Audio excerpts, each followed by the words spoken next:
बंधुओं, एक कथा याद आ गई।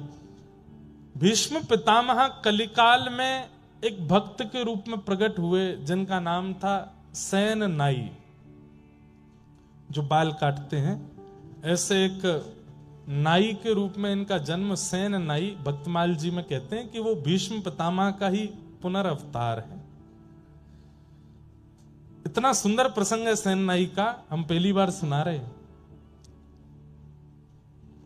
ये नाई थे, बाल काटने का काम करते, और राजा के नाई थे, राजा के बाल काटते थे, और किसी के बाल काटने को इनका अधिकार नहीं था। तो नगर के राजा के नाई थे। एक दिन इनके मन में बड़ी भक्ति जगी तो कथा सुनने गए। तो कथा में व्यास जी बता रहे थे कि गीता में भगवान कहते हैं मासा नाम मार्गशीर्षो, हम मार्गशीर्ष महीना मैं हूं, इन भावों में ये मैं हूं, इन भावों में भगवान अपनी विभूतियों का वर्णन कर रहे थे। सब लोग ध्यान से सुनिएगा, 10-15 मिनट और सुनो, फिर विश्राम करेंगे।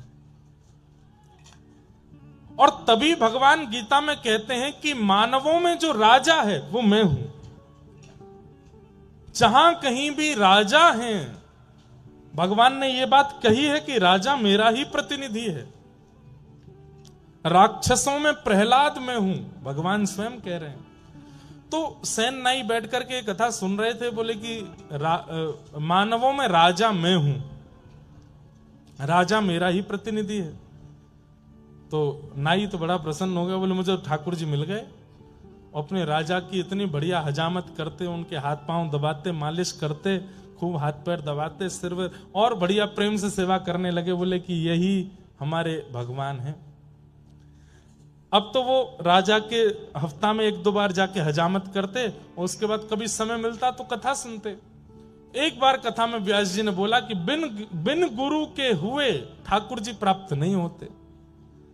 तो सेन नाई जी के मन में आया कि अब मैं गुरु कहां से खोजूं। तब किसी ने इनको बताया, बोले काशी में विराजमान है श्री रामानंदाचार्य जी महाराज, आप उनकी शरण में चले जाओ, वो बहुत अच्छे गुरु मिलेंगे। और श्री सेन जी काशी चले गए। काशी में जाकर के रामानंदाचार्य जी से दीक्षा लेने का खूब प्रयास किया, लेकिन रामानंदाचार्य जी ने दीक्षा किसी कारण से नहीं दी, व्यस्तता के कारण, साधना के कारण। एक बार एक संत इनके पास हजामत कराने आए अपनी, तो ये उनके केश काट रहे थे, मतलब मुंडा कर रहे थे, बिल्कुल सारे बाल उड़ा रहे थे। शिखा छोड़ दी तो संत विरक्त थे, उन्होंने कही शिखा भी काट दो। उन्होंने कही अरे आप कैसी बात कर रहे हैं, मैं शिखा नहीं काटूंगा, ये तो बहुत बड़ा पाप है। बोले अरे मैं विरक्त हूं, विरक्त शिखा सूत्र नहीं रखते। सेन नाई जी बोले आप जो कहेंगे सब स्वीकार है, पर शिखा नहीं काटूंगा। तो बोले भैया काटनी पड़ती है, हम विरक्त हैं, हम शिखा नहीं रखते। तब अंत में सेन नाई जी ने कहा आप बहुत बड़े संत हैं, बहुत बड़े महात्मा हैं, रामानंदाचार्य जी से बुलवा दीजिए कि शिखा काट सकते हैं तो मैं काट दूंगा। सेन नाई जी ने बड़ी युक्ति समझी कि भाई इसी से गुरु सन्निधि भी मिल जाएगी और इनकी शिखा भी काट देंगे। संत लेकर के रामानंदाचार्य जी के पास गए। तो रामानंदाचार्य जी को ये बात बड़ी अच्छी लगी कि इन्होंने लाख कहने पर भी शिखा काटी नहीं, कितना इनका भाव है। और वो सब भाव देख करके, प्रेम देख करके रामानंदाचार्य जी ने फिर समझा करके जो भी भाव था वो कराया। सेन नाई जी की इस निष्ठा को देख करके उन्होंने दीक्षा प्रदान की, तिलक दिया, नाम दिया, मंत्र दिया। सेन नाई जी बोले आज्ञा करें। बोले आज्ञा यही है, वापस अपने गांव जाओ और वहीं रह के भजन करो।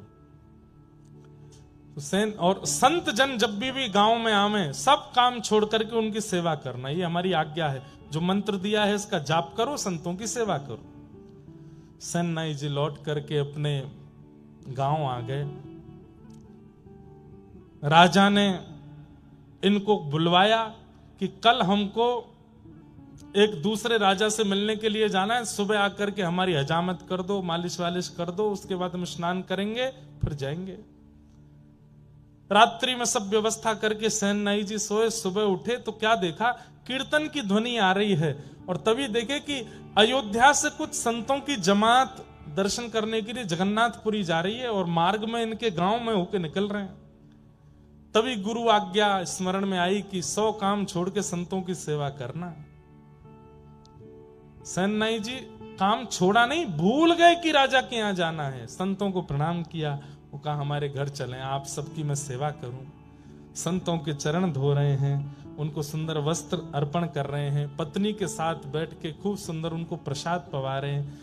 और प्रसाद पाने के बाद संतों से निवेदन किया आप कुछ सत्संग कीर्तन हो जाए। उनमें से एक श्रेष्ठ संत प्रवर, उन्होंने प्रवचन किया, सुंदर कथा सुनाई, सब भावुक हो गए और कीर्तन प्रारंभ हुआ। नाचने लगे सेन नाई और पत्नी, सब बिल्कुल निमग्न होकर के भजन में नृत्य कर रहे हैं, नेत्रों से अश्रु प्रवाह हो रहा है, राम जी का स्मरण कर रहे हैं, गुरुदेव की याद कर रहे हैं। और यहां राजा प्रतीक्षा में बैठा है, मुझे दूसरे राजा से मिलने जाना है। सेन नाई हमेशा समय से पहले आ जाता है, मैं नीचे आके बैठ गया, अभी तक आया नहीं।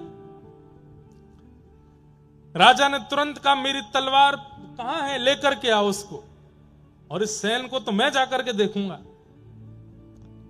तलवार लेकर के आए, घिसने लगे उसको, घोड़ा बुलाओ मेरा, कहां है सेन नाई का घर, उसके घर चलना है। इतने में ही देखा कि सामने से दौड़ते हुए सेन नाई आ रहे हैं, अपनी पगड़ी संभाल लें, कभी हजामत का डिब्बा संभाल लें, कभी धोती संभाल लें, और दौड़ते दौड़ते आए। अरे महाराज महाराज महाराज महाराज, मैं आ गया। तो कहां रह गए इतनी देर? बोले महाराज क्षमा करते हैं, बहुत बहुत विलंब हो गया। बोले नहीं नहीं नहीं, दंड तो तुमको मिलेगा। भगवान भगवान क्षमा कीजिए, आप बैठिए ना, मैं जल्दी कर देता हूं, आपको विलंब हो रहा है। राजा बैठ गए, खूब सुंदर हजामत करी, खूब दाढ़ी वाड़ी सब करके, केश वेश। राजा क्रोध में तो था ही, बोले महाराज थोड़ी आपके हाथ पांव दबा दूं? बोले तू दबा तो दे, लेकिन दंड तो मैं तुझे दूंगा। हाथ दबाने लगे। आप इतना क्रोध करते हैं, अच्छे नहीं लगते हैं, आप थोड़ा प्रसन्न रहा कीजिए ना। हाथ पैर दबाते दबाते बोले आप थोड़े श्रमित हो तो मैं आपकी थोड़ी उंगलियां चटका दूं? बोले चटका तो दे, लेकिन दंड तो तुझे दूंगा। उंगलियां चटका दी, हाथ पैर। बोले आप कहो तो महाराज आपकी नेक थोड़ी कमर चटका दूं? बोले उससे कुछ दिक्कत तो नहीं है, वो कुछ नहीं होगा। लेकर के अपने कंधा पर जोर से झटका दिया, कमर ऐसी खुली महाराज, राजा बड़ा हल्का हो गया।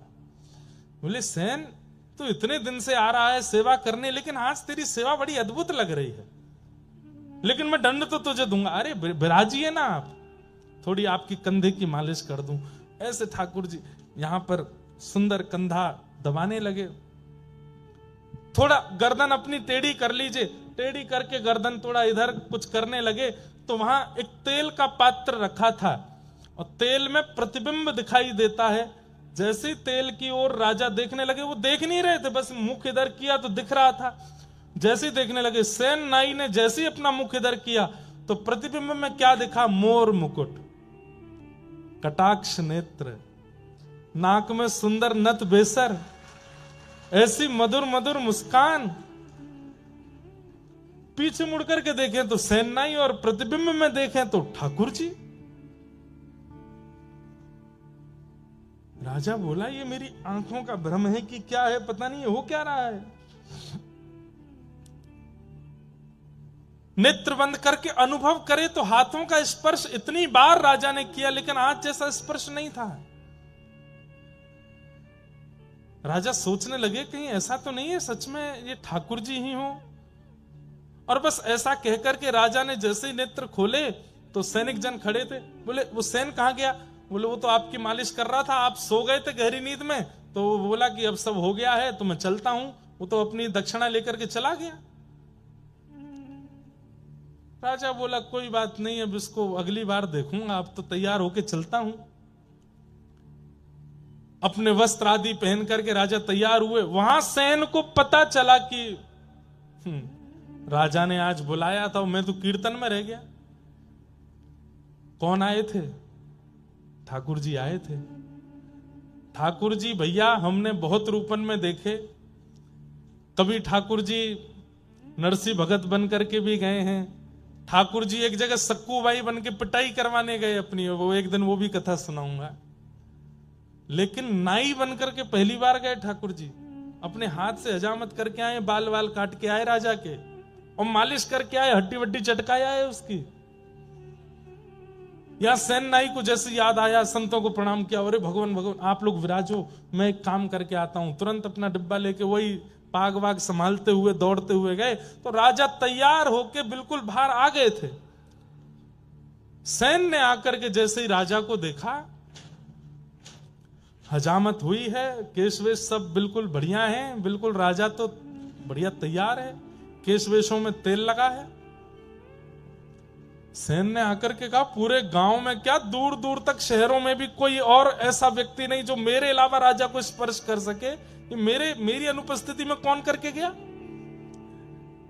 सेन को आता देख राजा बोले, और भाई सेन, कुछ भूल गए थे क्या? कुछ भूल गए हो, लेने आए हो? सेन बोले, भूला तो कुछ नहीं। कुछ नहीं भूले तो फिर क्यों आए हो? आपने कल बुलवाया था मुझे। अरे तो कितनी बार आओगे? सुबह आके तुम सब करके तो गए, अब क्यों आए हो दोबारा? सेन बोला, मैं नहीं आया था, मेरे घर तो संत जन आए हुए थे, मैं उनकी सेवा में लगा था, कीर्तन कथा चल रही थी मेरे घर में, तो मुझे देरी हो गई तो मैं दौड़ा दौड़ा आया कि आपकी हजामत करूं। सैनिक जन बोले, अरे तू क्या पागल हो गया, भांग वांग खा के आया है क्या? तू तो आके गया, यहां पे सब करके गया है, हमने तुझे दक्षिणा भी दी थी।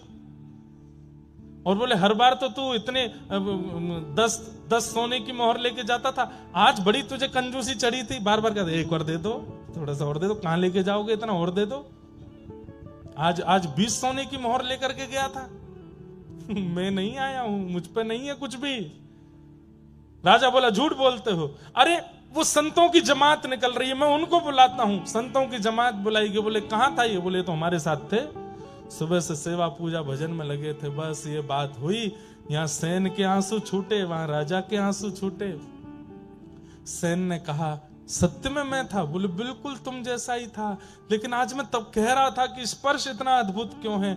और तुमने सेन कभी मेरी उंगलियां नहीं चटकाई, आज तो उंगली चटका के गए, कमर चटका के गए, गर्दन वर्दन सब करके गए हो। और अंत में एक अनुभव मुझे हुआ था, क्या? कि मैंने तेल के पात्र के प्रतिबिंब में जब देखा तो वहां सेन नहीं, वहां पर कोई मोर मुकुटधारी दिखाई दे रहा था। सेन तो बस वहीं मूर्छासी में आ गए, राजा के चरण पकड़ लिए, बोले, धन्य हैं आप, मैं आपके अंग को छू लूं? क्यों? क्योंकि श्याम सुंदर आपको छू के गए, श्री ठाकुर जी ही आए थे। राजा ने तुरंत सेन को उठाया, राजा दंडवत हो गए, बोले कि महाराज, अब आज से आपको मेरी हजामत नहीं करनी, आज से आपको ये सब क्रिया नहीं करनी है, तो आज से आप मेरे राजगुरु हैं। जिनकी कृपा से ठाकुर जी मेरे भवन में आ गए, जिनकी कृपा से ठाकुर जी का स्पर्श मुझे मिल गया, ऐसे आप नाई नहीं रह सकते, आप तो मेरे गुरु हैं। और उस दिन से सेन जी गुरु के रूप में प्रतिष्ठित हो गए। बहुत अच्छा चरित्र है सेन जी का। ये भीष्म पितामह के ही कलयुग में अवतार हुए श्री सेन जी महाराज। ऐसे भीष्म पितामह की स्तुति अति अद्भुत है।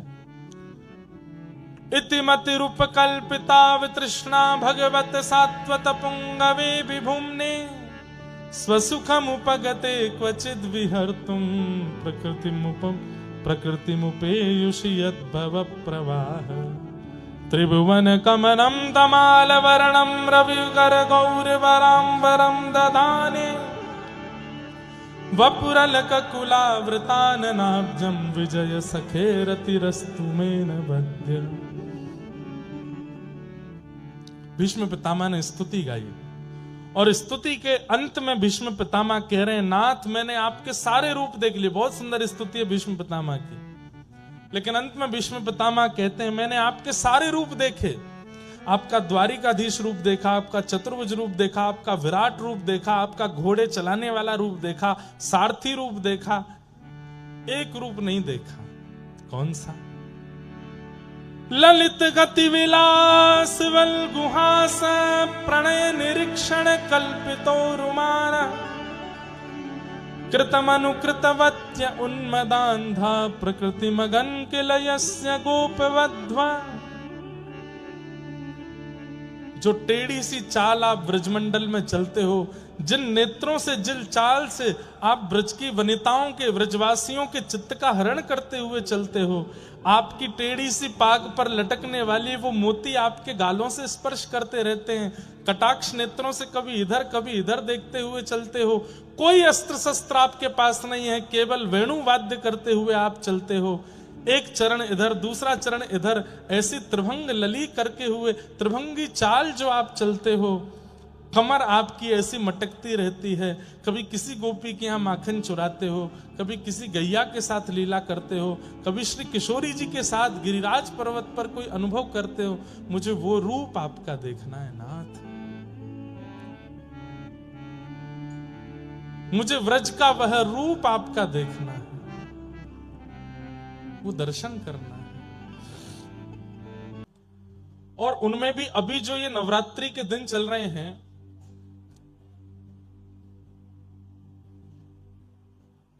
तीन 365 दिन में भजन करके, भक्ति करके, साधन करके, नियम करके जिस भाव को आप प्राप्त नहीं कर पाते हैं, वो इन विशेष रात्रियों में प्राप्त हो जाते हैं। आप अन्य दिनों में जो साधन करोगे, अन्य दिनों में जो भजन पूजन करोगे, उसका प्रभाव हो सकता है कहीं ना कहीं आपकी योग्यता देख करके प्राप्त होगा, लेकिन इन 9 दिनों में किया गया साधन आपको निश्चित प्राप्त हो जाएगा। और इन 9 दिनों में कोई बहुत बड़ा नियम नहीं बता रहे हैं हम आपको, बस एक नियम बता रहे हैं।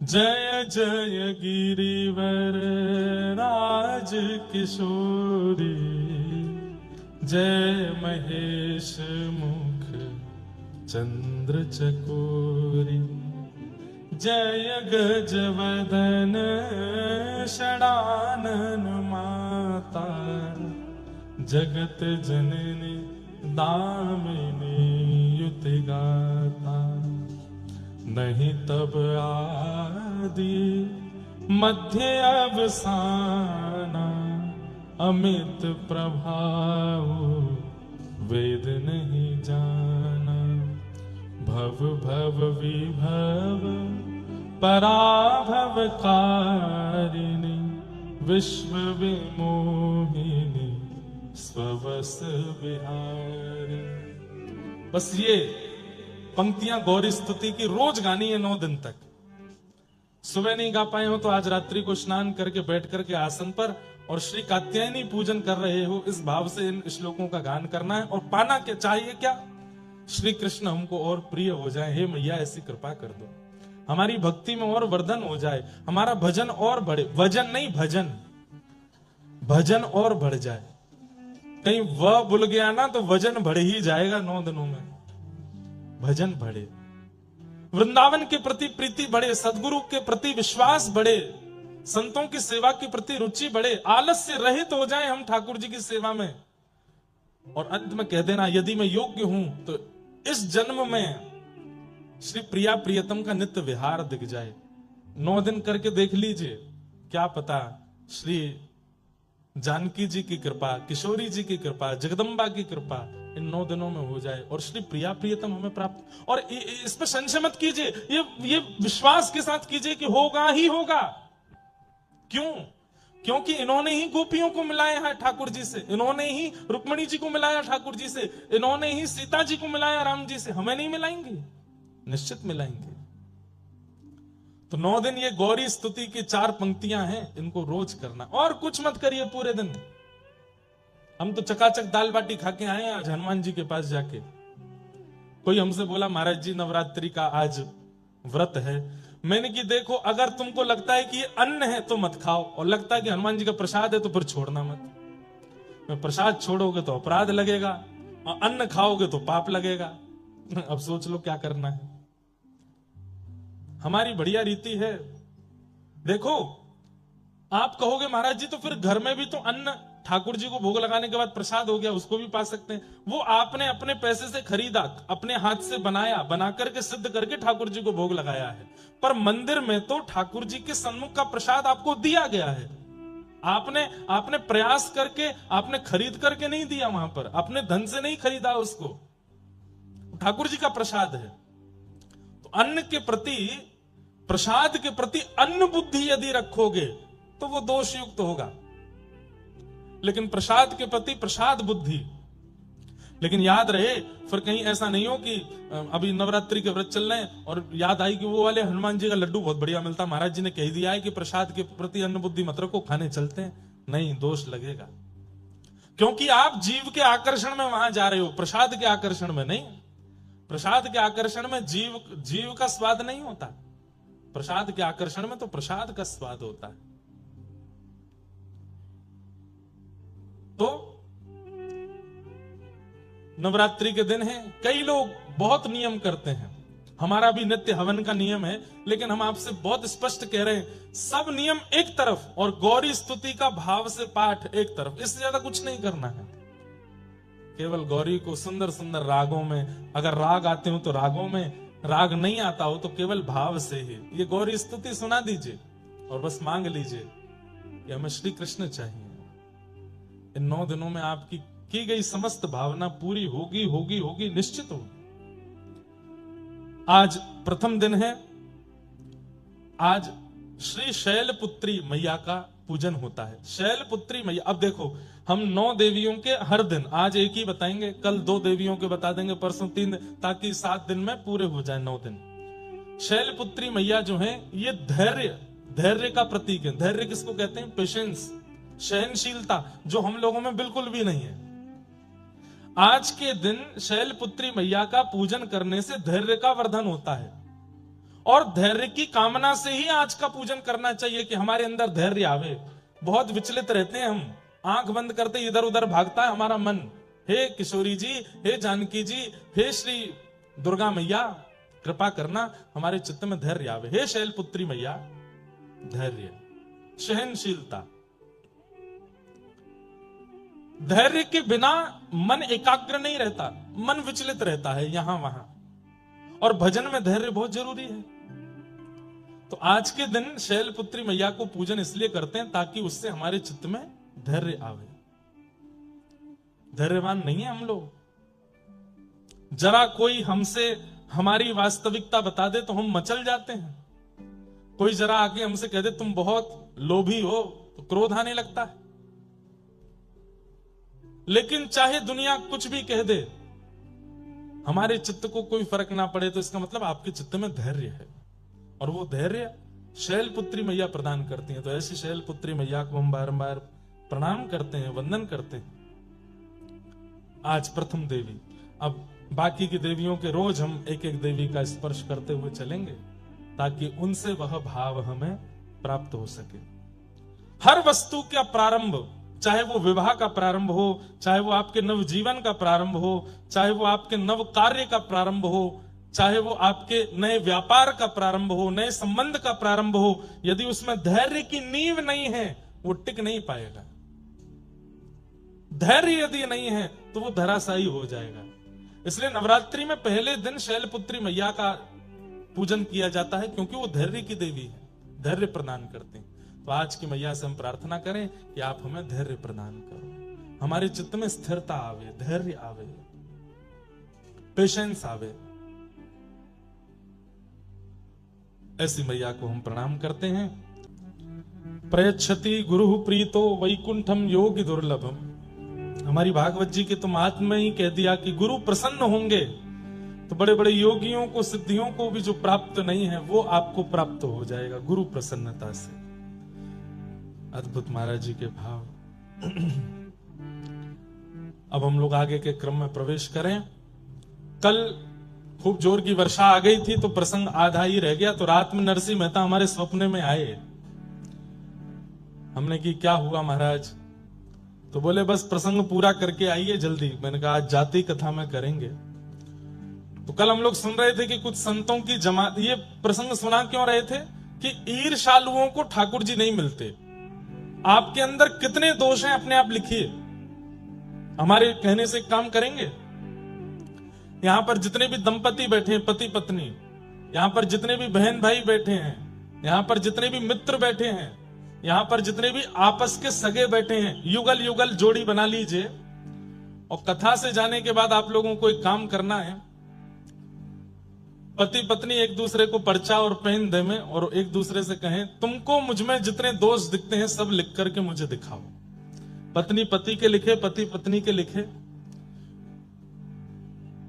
बहन भैया के लिखे, भाई बहन के लिखे, भाई भाई एक दूसरे के लिखो, मित्र मित्र एक दूसरे को, लेकिन सौगंध है एक दूसरे की, जबरदस्ती बढ़ा चढ़ा के मत कोई ईर्ष्या में कुछ एक दो पद ज्यादा लिख दो कि तुम में ये भी है ये भी है, नहीं, जो अनुभव होता है वही लिख करके और उसको दीजिए।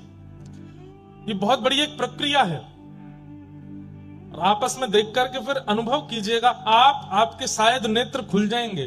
कई ऐसे दोष होंगे जो आपको लगता ही नहीं है कि आपके अंदर है, लेकिन सामने वालों को वो दिखते हैं, वो दोष आपको पता चलेगा। उन समस्त दोषों को ठाकुर जी के हवाले कर देना, क्योंकि सब दोषों के साथ ठाकुर जी मिल जाएंगे। अगर एक दोष उनमें है तो ठाकुर जी के मिलन में बाधा आ सकती है, और वो दोष क्या है? ईर्ष्या। अगर सामने वाले ने लिख दिया कि तुम्हारे अंदर ईर्ष्या भी है, मैंने कभी अनुभव किया था, तो आपको चिंता होनी चाहिए। क्यों? क्योंकि ठाकुर जी मिलेंगे नहीं। नरसिंह मेहता से इतनी ईर्ष्या करते थे सारे जूनागढ़ वासी कि 700 मुद्रा लेकर के द्वारिका जा रहे उन संतों से कह दिया कि जाओ, यहां इस नगर का सबसे बड़ा सेठ नरसिंह है, 1000 मोहर से नीचे की तो वो हुंडी लिखता नहीं है, तुम लोग जाके चरण पकड़ लेना, रोने लग जाना, मूड मारने लगना, और कैसे भी करके उनसे हुंडी लिखवा लेना, 700 सोने की मोहर उनके घर में धर देना। संतों ने वैसा ही किया। संतों को देख करके नरसिंह मेहता जी चरण धोने लगे, माला पहनाने लगे। अच्छा, उन मन चले लोगों ने पहले ही बता दिया था कि तुम नरसिंह मेहता के पास जाओगे तो वो तुम्हारे पैर छू करके, धो करके, माला पहना के मनाने का प्रयास करेगा कि तुम हुंडी मत लिखवाओ, लेकिन फिर भी तुम मानना नहीं, लिखवा लेना उससे। नरसिंह मेहता तो बेचारे संतों को देख के प्रणाम करते थे, चरण धोते थे, माला पहनाते थे। संत जन कहने लगे, जरूर हमको मनाने की प्रक्रिया चल रही है कि हम हुंडी ना लिखवाएं। संतों ने कहा, नरसिंह जी हमारा एक काम कर दीजिए। बोले, क्या? हमको द्वारिका जाना है, बीच में बड़े लुटेरे और चोर उचक्के मिलते हैं, हमारा धन लूट लेंगे, हमारी पूरे विश्व की, भारत की यात्रा पूरी हो रही है, द्वारिका में हमको भंडारा करना है, ये 700 सोने की मोहर जैसे तैसे हमने बचाई है, इनको रख लीजिए, हुंडी लिख दीजिए। आपका कोई सेठ वहां हो या आपका कोई सेवक द्वारिका में हो, हम उसको जाके दिखा देंगे, वो हमको वहां 700 सोने की मोहर दे देगा, तो हम वहां अपना भंडारा कर लेंगे। नरसिंह मेहता जी बोले, आपको मुझे देख के लगता है कि मैं हुंडी लिखता हूंगा? बोले, हुंडी लिखने वाले आप जैसे ही होते हैं, वो ऐसे बन के रहते हैं कि कोई उनसे हुंडी लिखवा ना पावे। ये आपकी फटी धोती और आपके तन की स्थिति से हम बहकने वाले नहीं हैं, हमारी हुंडी लिखिए। इतना पीछे पड़ गए संत जन, नरसिंह मेहता रोने लगे, मेरी कोई गद्दी नहीं है द्वारिका में, अरे मैं किसी को नहीं जानता सिवाय एक के। बोले, किसको जानते हो? बोले, वहां सांवरिया सेठ है, वो द्वारिकाधीश को बोल रहे थे, केवल उन्हीं को जानते। बोले, उन्हीं के नाम से लिख दो। नरसिंह मेहता बोले, इस बात पर मुझे विश्वास भी है कि वो इनको दे देंगे, लेकिन मैं ये कैसे करूं? मैं ठाकुर जी पे कैसे थोप सकता हूं? और रही बात, हुंडी तब लिखी जाती है जब आप किसी से धन ले लो और सामने जिसके नाम पर हुंडी लिखी उसको देने की तुम्हें सामर्थ्य हो, मैं ठाकुर जी को कैसे दूंगा? तब नरसिंह मेहता के मन में एक विश्वास जगा। पूरे संत जन तो मान नहीं रहे, तो 700 सोने की मोहर लेके तुरंत पूरे जूनागढ़ के ब्राह्मण, विप्र और संतों को बुला के भंडारा कर दिया, दक्षिणा बांट दी, भंडारा कर दिया, सब संतों को खिला दिया। और एक पत्र लेकर के नरसिंह मेहता जी ने लिखा, हे नाथ, आपके नाम पर मैं इनकी हुंडी लिख रहा हूं, 700 सोने की मोहर मैंने लेकर के आपके नाम से हुंडी लिख दी है, कृपा कर द्वारिका जब ये लोग पहुंचे तो मेरी लाज रखना, इनको 700 सोने की मोहर दे देना। रही बात, मैंने आपको 700 मोहर दी नहीं तो फिर आप इनको कैसे दोगे? लेकिन मैं दे चुका हूं। कैसे?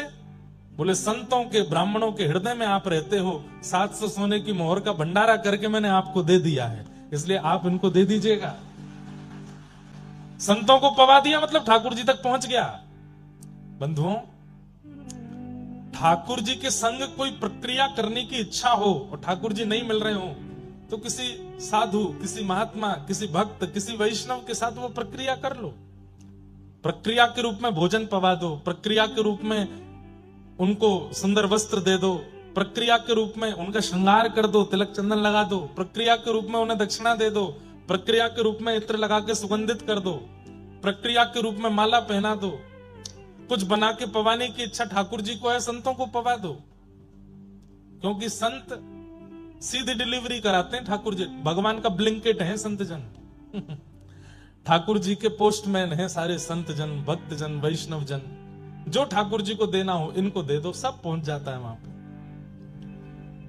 पूज्य मलुकपीठ वाले महाराज जी एक बार कथा में बता रहे थे सत्य घटना। बिहार के एक पंडित जी ने एक सेठ जी से जाके कहा कि हमको जगन्नाथपुरी जाना है, दान दक्षिणा कुछ है नहीं हमारे पास रास्ते के लिए, आप हमें कुछ दे दो। तो सेठ जी ने उनको 100 रुपया दे दिया, बहुत होता था 100 रुपया। और महात्मा जी से कह दिया कि ये 11 रुपए तो आपके आने जाने में खर्च होंगे, 5-6 रुपए में आपको प्रसाद वरसाद हो जाएगा, बाकी का जो बचेगा लगभग 80 रुपया ये श्री जगन्नाथ जी के मंदिर में चढ़ा देना हमारी तरफ से। तो ठीक है।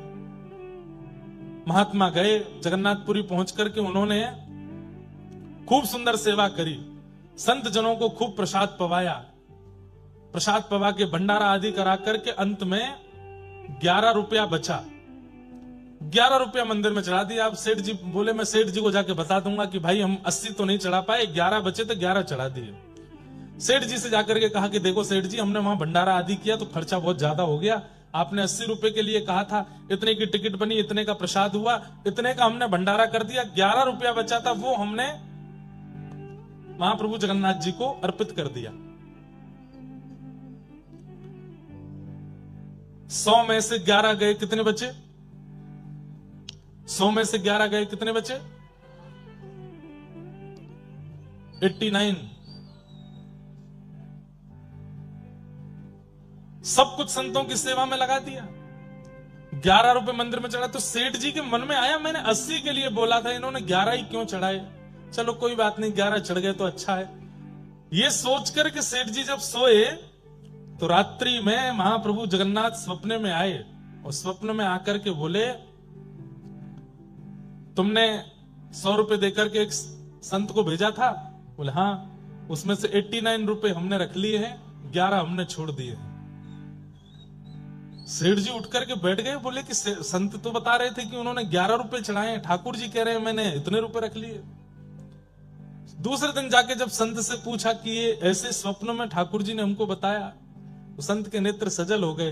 बोले कि हमने जो मंदिर में जाके ठाकुर जी को चढ़ाया, ठाकुर जी ने वो स्वीकार नहीं किया, जो संत सेवा में लगाया वो ठाकुर जी ने स्वीकार किया। जो वैष्णव संत सेवा में हमने अर्पित किया उसको ठाकुर जी ने स्वीकार किया। जो गोलक में जाके चढ़ा के आए, ठाकुर जी के आगे रख के आए, वो ठाकुर जी ने स्वीकार नहीं किया।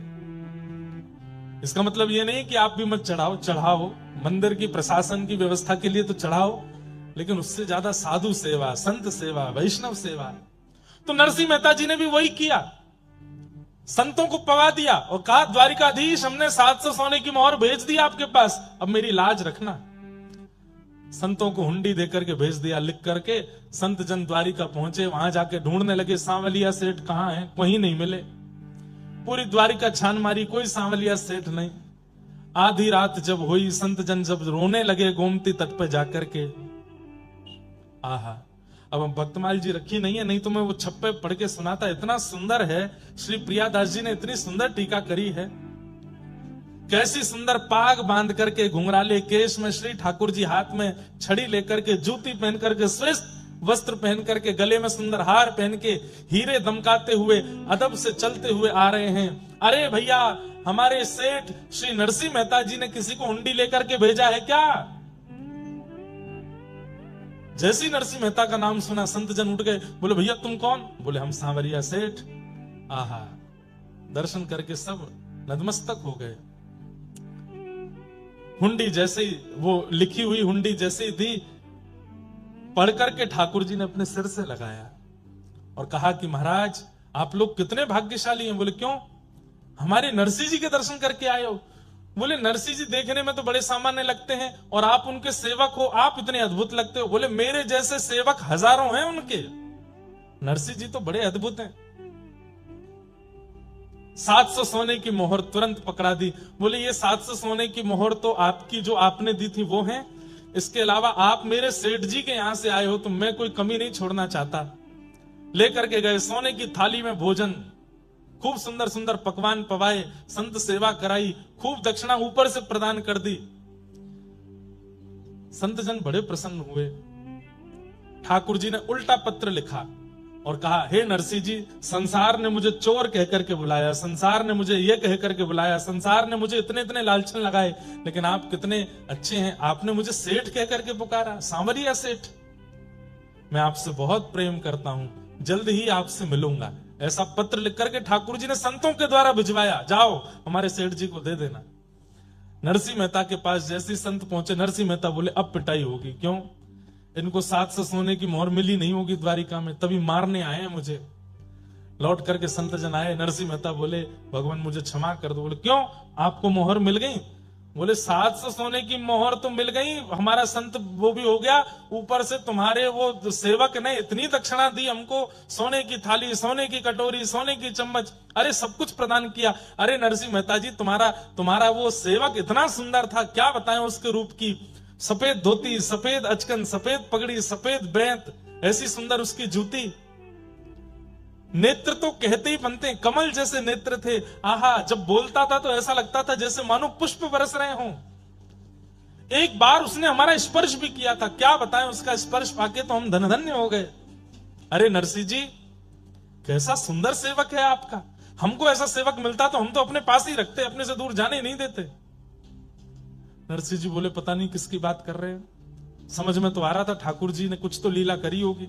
अच्छा, तुम्हारे सेवक ने ये पत्र लिख करके भेजा। जैसे ही पत्र पढ़ा नरसिंह मेहता ने और अंत में पढ़ा कि मैं तुमसे बहुत प्रेम करता हूं, जल्दी मिलूंगा, ये पढ़ करके नरसिंह मेहता तो रोने लगे। ईर्ष्यालु देखते रह गए और यहां ठाकुर जी ने नरसिंह मेहता पर कृपा कर दी। इसलिए बंधुओं, कोई दोष जीवन में आ जाए चलेगा, आपके अंदर काम है कोई बात नहीं, कथा सुनना शुरू करो, नाम जप करना शुरू करो, नष्ट हो जाएगा। क्रोध है धीरे धीरे वो भी शांत हो जाएगा, मोह है वो भी धीरे धीरे चला जाएगा, लोभ है धीरे धीरे वो भी नष्ट हो जाएगा। कथाएं आदि सुनना शुरू कर दो, सत्संग करो। लेकिन ईर्ष्या है तो मेहनत ज्यादा करनी पड़ेगी, क्योंकि ईर्ष्या ठाकुर जी को प्रिय नहीं है। और दुर्भाग्य की बात है कि ईर्ष्या लगभग मानवों के अंदर होती है, लगभग। अभी कोई आपसे ज्यादा सुंदर कपड़े पहन के आ जाए, हो जाएगी ईर्ष्या। हम कथा में इतने साधारण बन के आ रहे हैं, ये इतना बढ़िया पहन के आ रहा है।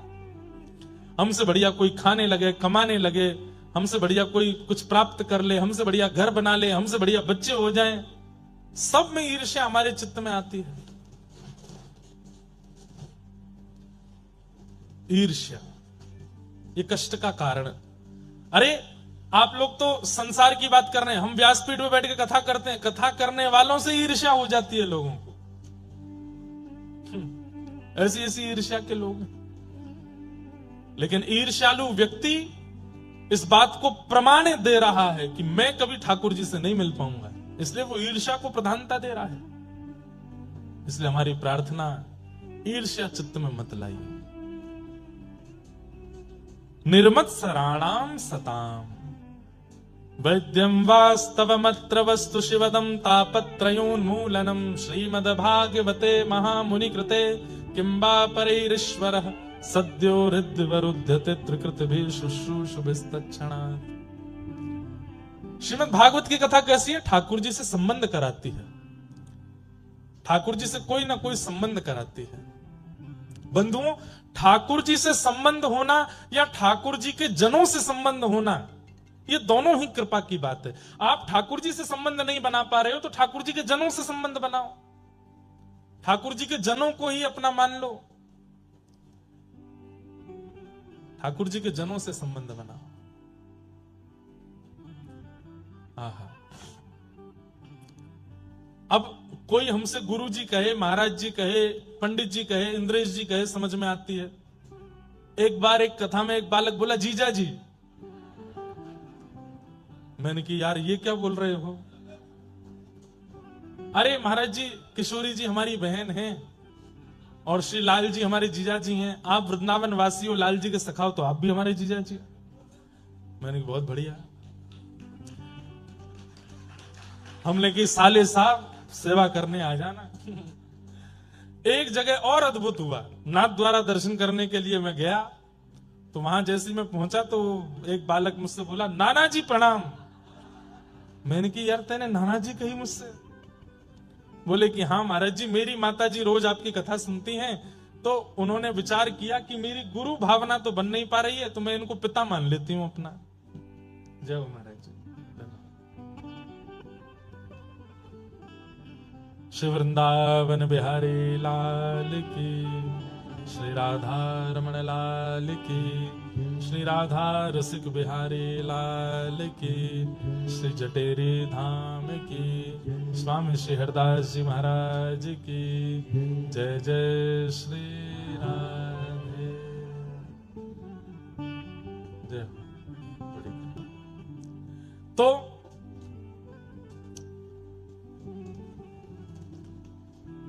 हरिजन संगे हरि उर आने, गिरधर जब अपनों करी जाने। सब लोग इधर देखो, ध्यान से सुनो। तो हमसे बोले महाराज जी हमारी माता जी कथा सुनती हैं, उनकी आपके प्रति गुरु बुद्धि तो बन नहीं पाई, लेकिन आपकी कथा सुन के बहुत कुछ सीखा है। तो हमने कि तो फिर क्या? बोले गुरु नहीं मान पाई तो वो आपको पिताजी मानती हैं। मैंने ये आपकी माता जी की उम्र कितनी है? बोले 55 की हो गई। मैंने की 55 की माता जी और 28 साल के पिताजी? तो बोले कि अब आपने ही कहा था कि हरिजनों से संबंध मानो, तो हमारी माता जी आपको पिताजी मानती हैं, तो उस नाते से आप हमारे नाना जी हुए। मैंने कहा बहुत बढ़िया। मैं तुम्हारे भी बाल बच्चे हो गए क्या? तो बोले हाँ जल्दी कृपा होने वाली है। मैंने कि वो बड़ा हो जाए तो वो परनाना बोलेगा हमको। तो अच्छा है, हरिजनों से संबंध रखो, हरिजनों को अपना संबंधी मानो। अरे जिन भक्तों के आप चरित्र सुनते हो ना, इनको ही अपना संबंधी मान लो। इनके संबंध की कहानी से ठाकुर जी आपको प्राप्त हो जाएंगे। मीराबाई मेरी बाईसा मेरी बहन है, श्री सूरदास जी मेरे काका जी हैं, श्री कुम्मन दास जी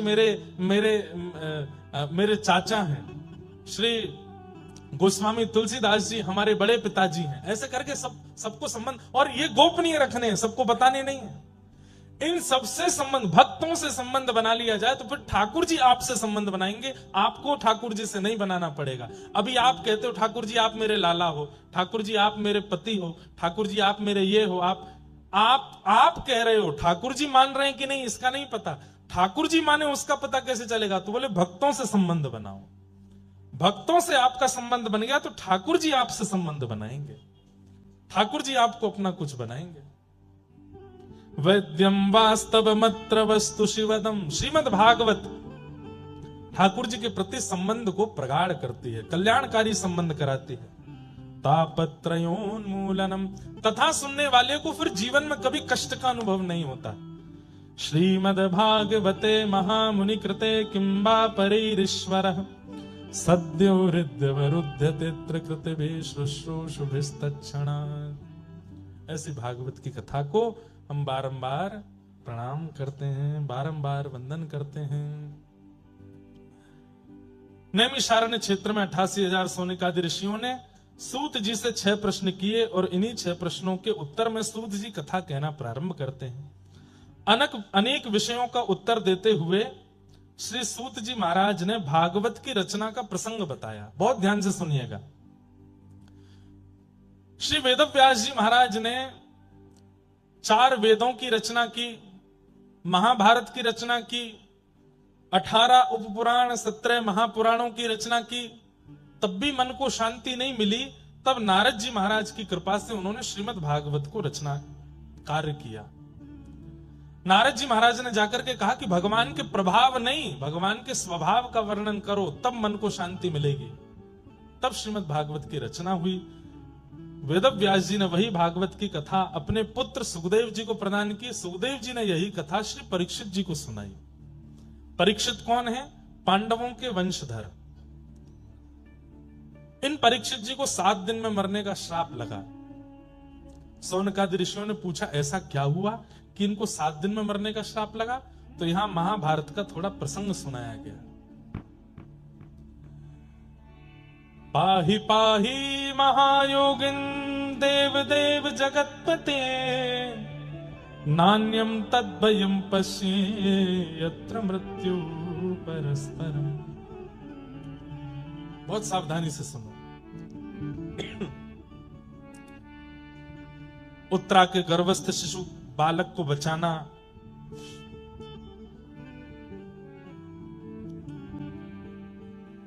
गुरुपुत्र अश्वत्थामा को भरी सभा में अपमानित करना, उसकी मणि को हरण करके निकाल लेना, ये आदि आदि कथाएं यहां पर सुनाई गई।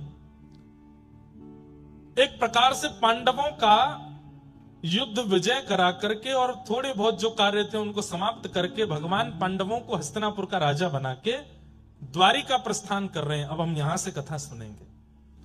द्वारिका को जैसे ही जाने लगे तो कुंती ने भगवान के रथ को रोक लिया। कुंती कौन है? भगवान की बुआ।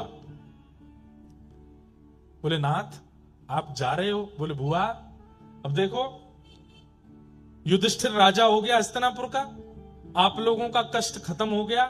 अब तक आप लोगों ने इतनी पीड़ाएं सही, वनवास करना पड़ा, सब कुछ सहना पड़ा, अब सब कुछ समाप्त हो गया है। अब आपका राज्य आपके पास आ गया है, महाभारत का युद्ध आप जीत गए हो, अब सब अच्छा आनंद में हो गया, अब मुझे आज्ञा दो, मुझे जाने दो। कुंती ने कहा 2 मिनट नीचे आइए, मुझे आपसे बात करनी है, फिर चले जाना। श्रीमद् भागवत की सबसे पहली स्तुति है कुंती स्तुति, और कुंती ने भगवान से जो बात कही है वो बहुत ध्यान से सुनिएगा। नमस्ये पुरुषं त्वाद्यं ईश्वरं प्रकृते परम, अलक्ष्यं सर्वभूतानां अन्तर्बहिरवस्थितम्। जैसे ही ठाकुर जी रथ से नीचे उतरे, कुंती बुआ ने तुरंत ठाकुर जी को साष्टांग प्रणाम किया। ठाकुर जी 4 कदम पीछे हट गए। बुआ ये क्या कर रही हो आप? मैं भतीजा हूं आपका, मुझे आपको प्रणाम करना चाहिए, आप मुझे क्यों प्रणाम कर रही हो? कुंती बुआ बोली परमात्मा को प्रणाम करना चाहिए और मुझे पता है कि आप परमात्मा हो। मैं परमात्मा हूं? बोले हाँ। जोर से ठाकुर जी हंसने लगे। मैं परमात्मा हूं? बोले हाँ तुम परमात्मा हो, मैं जानती हूं। अच्छा मैं परमात्मा हूं तो फिर मेरे द्वारिका जाने पर आप रो क्यों रही हो? क्यों? बोले परमात्मा तो सब जगह रहता है, वो द्वारिका में भी है, हस्तिनापुर में भी है, वृंदावन में भी है, गोकुल में भी है, मथुरा में भी है, अलवर में भी है, जयपुर में भी है। परमात्मा कोई एक स्थान पर तो रहता नहीं, परमात्मा तो सब जगह रहता है। और आप मुझे अगर परमात्मा कह रही हो तो मेरे द्वारिका गमन पर इतना रुदन क्यों कर रही हो? परमात्मा तो सब जगह है, देख लीजिए मुझे। कुंती कहती है यही तो बात है, हो तो आप सब जगह पर इतनी आसानी से दिखते नहीं हो। क्यों नहीं दिखता? अब कुंती दूसरे श्लोक में कह रही है कि माया जवनिका छन्न आज्ञादोक्षजमप्ययम्। बहुत दिन बाद हम कुंती स्तुति कह रहे हैं, ध्यान से सुनिएगा। कि माया जवनिका छन्न आज्ञादोक्षजमप्ययम्, न लक्ष्य से मूढ़ दृशा नटो नाट्यधरो यथा। कुंती कह रही है आप परमात्मा हो, सब जगह हो, लेकिन दिखते क्यों नहीं हो? माया के कारण। माया समझते हैं? संसार की हर वो वस्तु जो आपको अपनी ओर आकर्षित करती है वो माया है। मोबाइल फोन भी माया है, गाड़ी भी माया है, व्यक्ति भी माया है, खाने के व्यंजन भी माया है, पहनने के वस्त्र भी माया है। हर वो वस्तु जो ठाकुर जी से दूर करके अपनी ओर आकर्षित करती है वो माया कहलाती है। लेकिन किसी वस्तु के सामीप्य में रह के भी ठाकुर जी से दूरी ना बन रही हो तो वो माया नहीं हो सकती।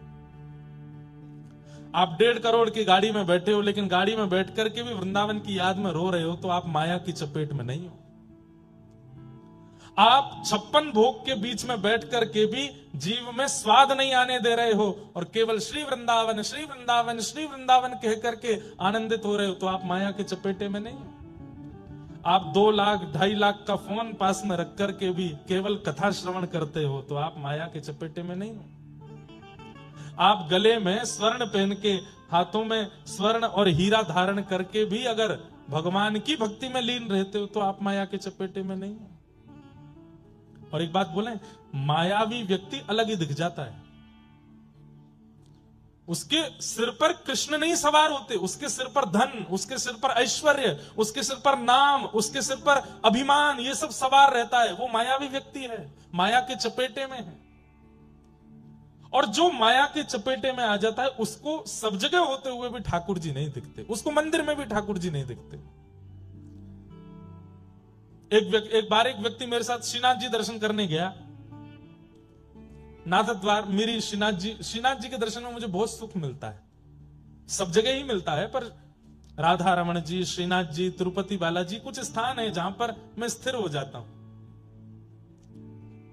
अब श्रीनाथ जी दर्शन करने के बाद मेरे नेत्र तो सजल हो गए। बाहर आकर के थोड़ी देर में मौन रहा। थोड़ी देर बाद वो व्यक्ति क्या बोलता है, महाराज जी वो श्रीनाथ जी की ठोड़ी पे जो हीरा था कम से कम 5-6 लाख का तो होगा, गले में जो हार पहन रखे थे 12-13 लाख के तो होंगे। मैंने कि यहां आकर के भी तुमको वही दिखा, जाकी रही भावना जैसी, प्रभु मूरत देखी तन तैसी।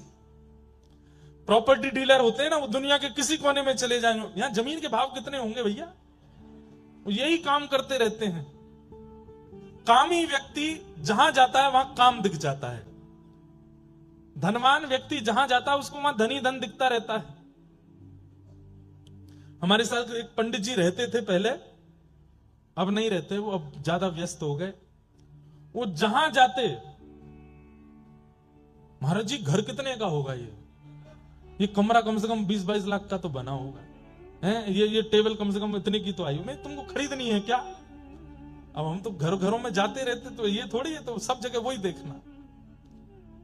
कई लोगों को देखा गया, वो कथा में आकर के भी कथा नहीं सुनते, वो कथा में आकर यहाँ पे ये कमी है, यहाँ पे ये कमी है, व्यास जी भजन ही नहीं गा रहे हैं, 1.5 घंटा हो गया है, कोई चुटकुल्ला नहीं सुना रहे हैं तो ठाका मार के हंसे नहीं, कोई टोना टोटका तो बताते ही नहीं है। जीवन में संकट चल रहे हो, उनसे कैसे निवृत्ति की जाए कुछ तो बताओ। भावना जैसी होती है परिस्थिति वैसी अनुभव देने लगती है।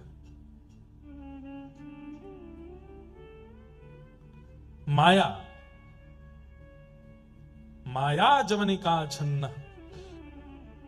एक बात बोले आपको, वस्तु का त्याग करने वाला त्यागी नहीं माना जाता, वस्तु के संग रहते हुए भी उस वस्तु में आसक्त ना होने वाला वो त्यागी माना जाता है।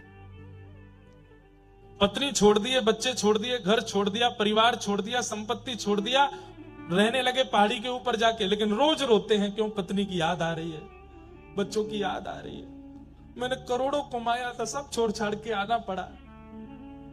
वो त्यागी है। लेकिन पत्नी भी है, बच्चे भी हैं, संपत्ति भी है, गाड़ी भी है, घोड़ा भी है, सब कुछ है, लेकिन रहता है विरक्त, वो त्यागी है। हम गृहस्थाश्रमी हैं, यहां जितने भी बैठे हैं लगभग, हम गृहस्थाश्रमियों को आश्रम नहीं छोड़ना है, पत्नी बच्चे नहीं छोड़ने हैं, पर हां जितनी आसक्ति उन सब में है उतनी श्री कृष्ण में कर लेनी है। हमारा वही त्याग हो जाएगा, वही विरक्ति हो जाएगी, वही वैराग्य है हमारे लिए। जितना प्रेम से बालक को हृदय से लगाते हैं, जितने प्रेम से पत्नी को निहारते हैं, जितनी ममता से धन गिनते हैं, ये सब जिस दिन भक्ति में होने लगेगा, जैसे ठाकुर जी को सुबह उठाते ही उसी प्रकार हृदय से लगावे जैसे अपने बालक को लगाया हो, जैसे पत्नी को प्रेम भर के देखते हैं ऐसे ठाकुर जी को देखने लग जाएं, जैसे पैसे गिनने में सतर्क रहते हैं ऐसे नाम जप में सतर्क हो जाएं, बस हो गई विरक्ति। यही विरक्ति है, यही त्याग है। सब छोड़ के जाने की आवश्यकता नहीं है। 40 साल के हो गए और फिर कहने लगे हम तो ब्रह्मचारी हैं, हमने ब्याह नहीं किया। असली बात यह थी कि किसी ने उनको पसंद ही नहीं किया था। अब 40 साल के हो गए तो क्या करें भाई, ये थप्पा कैसे सहन हो कि हमारा ब्याह नहीं हुआ, हम तो ब्रह्मचारी हैं। घर छोड़ करके बाहर रहने लगे, घर वालों ने निकाल दिया और बोले ये कैसे सहन हो के घर वालों ने निकाल दिया, तो फिर क्या लगा लिया, बोले हमने तो त्याग कर दिया घर का, त्यागी हो गए, महात्मा हो गए। हम गुलाब जामुन नहीं खाते, हम रसगुल्ला नहीं खाते, खाने को मिलता नहीं है, ये बताओ ना। विदेश जाना अपराध है, समुद्र लांघना गलत बात है, अब खुद को वीजा नहीं मिला था कभी, इसलिए सबके लिए ऐसा बोल रहे हो। बड़े विचित्र हैं संसार। लेकिन वास्तव में माया ही है जिसके कारण ठाकुर जी दिखते नहीं। ठाकुर जी तो सब जगह हैं, इस समय इस पंडाल में भी कहां कहां बैठे होंगे, लेकिन माया है जिसके कारण वो दिख नहीं रहे हैं। तब कुंती कहती है तो फिर दिखते कैसे हैं?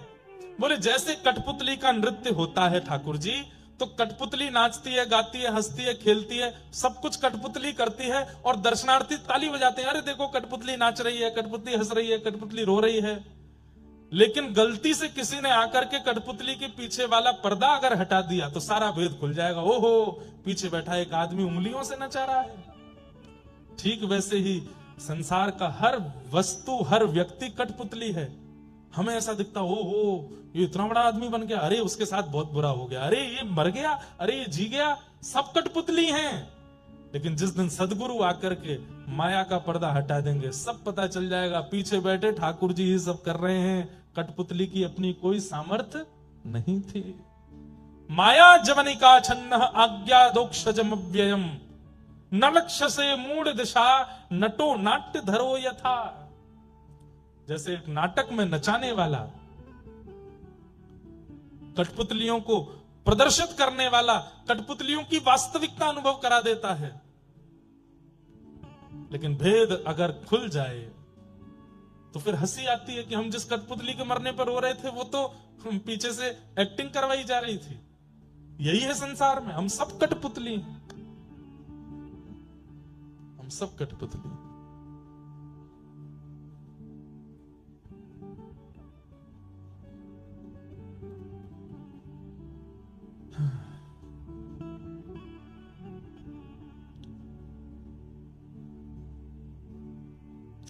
जैसे राखो तैसे रहूं,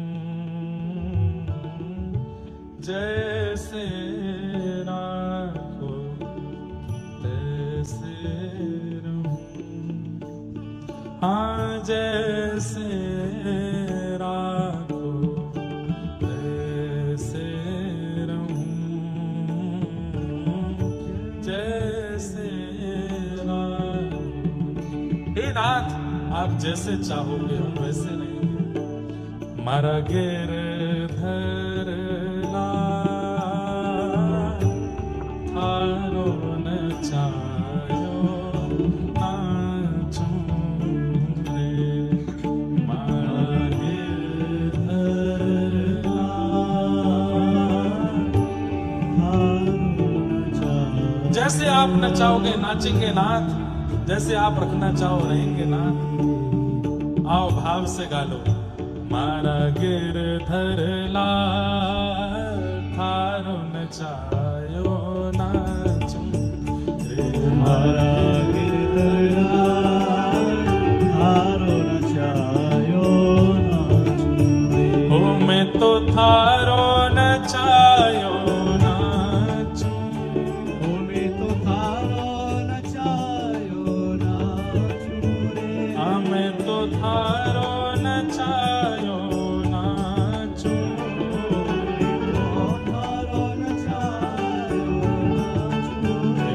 मारा नटराजा थारो नचायो नाचूं, मारा नटराजा थारो नचायो नाचूं, मारा गिरधर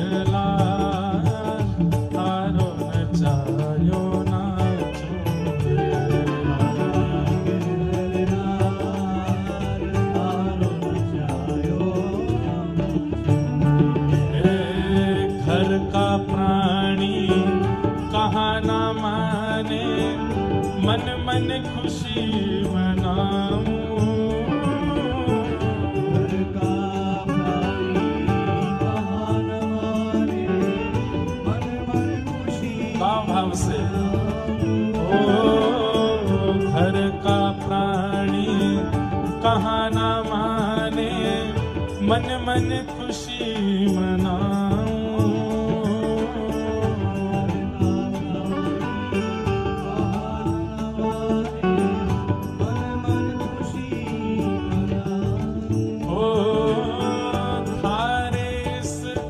मंगल विधान में,